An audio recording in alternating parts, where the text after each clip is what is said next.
12 years of childhood. Welcome to this documentary on the early life of the Prophet Muhammad, peace be upon him. When Muhammad, the messenger of Allah, peace and blessings be upon him, opened his eyes in this world, his father Hazret Abdullah had already departed from this world. Sometime after his marriage, Hazret Abdullah went to Syria with a trade caravan. On the way back, he fell ill at the place of Yathrib and passed away there in the prime of his youth. 2 months after his passing, the messenger of Allah, peace and blessings of Allah be upon him, was born.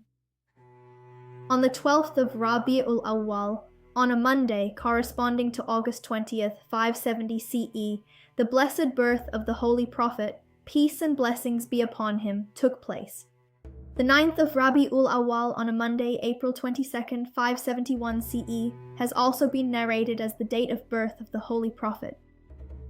His mother, Hazret Amna, sent the news of her son's birth to her father-in-law, Abdul Muttalib, who was busy in the circumambulation, tawaf, of the Kaaba.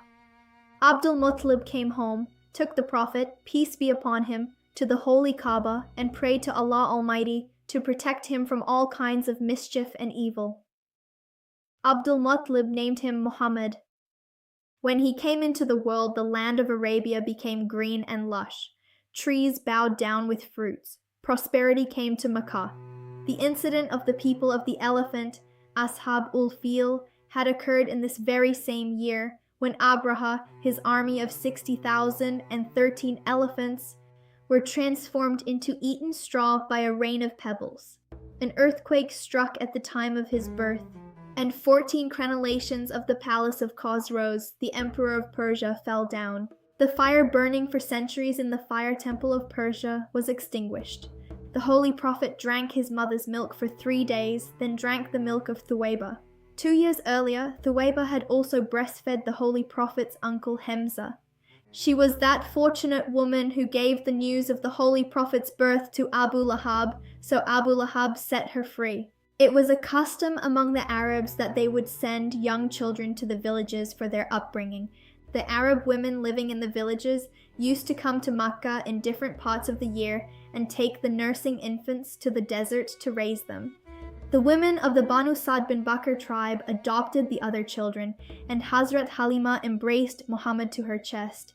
He spent the first 4 years of his early age in Banu Sa'd under the care of the wet nurse Halima's nursing. Upon completing the nursing period, the Holy Prophet returned to his mother. When he turned 6 years old, Hazret Amina traveled to Yathrib to visit the grave of her husband. In this journey, Ayman was also accompanying them. Hazret Amina stayed in Yathrib for 1 month. There, her health deteriorated day by day, and while returning to Makkah during the journey, she passed away at the place of Abwa. Ayman brought Muhammad, the messenger of Allah, peace be upon him, to Makkah Mukarramah, and handed him over to his grandfather, Abdul Muttalib. Not even 2 years had passed when his grandfather, Abdul Muttalib, passed away. At the time of his death, the grandfather entrusted his 8-year-old orphaned grandson to his son Abu Talib, and under the guardianship of the middle-class Abu Talib, a new era of Muhammad's life began. At the age of 8, when children are engrossed in play and sports, unaware of the ups and downs of the world, Muhammad would watch over goats all day, take them to the wilderness to graze, fill his stomach by eating jujube berries for lunch, hold the reins of camels, and do the small and big chores of the house. Muhammad sought out the aforementioned activities to lend a hand to his uncle and to remove his burden from his uncle's shoulders. Even though Abu Talib did not differentiate between his nephew and his own children, and both husband and wife raised him like a real son, there is no substitute for a mother's love and a father's affection.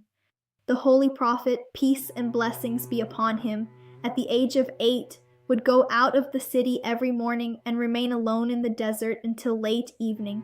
Most of the time, he would keep his gaze fixed on the limitless sky and the endless horizon, and before the sun set, he would take the cattle and return back to the settlement. That child who has no father, who has no mother, and who does hard labor at the age of playing and jumping, becomes self-sufficient, self-made in life.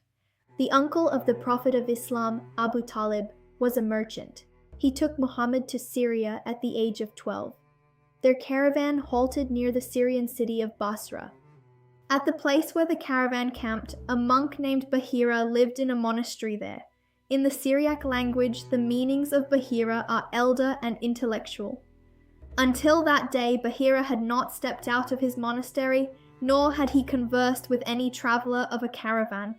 When this trade caravan of the Arabs alighted near the monastery, Bahira saw that the branches of the tree under which the caravan people had stayed had automatically bowed down.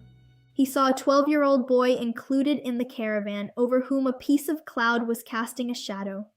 Recognizing him as the last prophet, Bahira advised his guardian Abu Talib to fully watch over his nephew. Abu Talib said, "How can you say that this child is the very one whose mention is in the revealed books?" Bahira replied, "When you people appeared on this side of the valley, there was no tree or stone that did not bow down for prostration." Don't forget to like, subscribe, and hit the bell icon for notifications. See you next time. Allah Hafiz.